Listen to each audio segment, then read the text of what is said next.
In the city of Owens Cross Roads tonight are hearing from attorneys who represent a troubled youth facility that may have to close its doors. The city council is looking at not renewing the business license for Pathway of Madison County after a riot broke out there last September.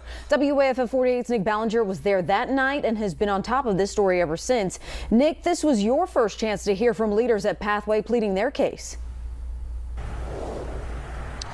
Yeah, Margot. Now, first, there wasn't a decision on Pathway today. This was just a chance for Owens Cross Roads city leaders to be able to hear their case.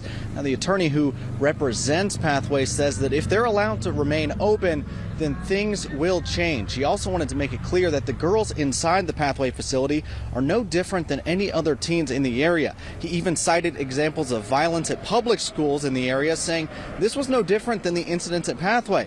The Owens Cross Roads police chief has expressed to me the frequency his officers are called there.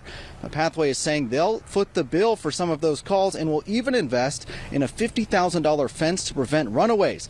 But a former Huntsville police officer who lives near Pathway says he wasn't buying anything he heard today. We have heard just through this same rigmarole year after year. Under different ownerships, we'll do this, we'll do that, we'll do this, we'll do that. And then you look on Facebook and they're hiring people for $15 an hour or whatever.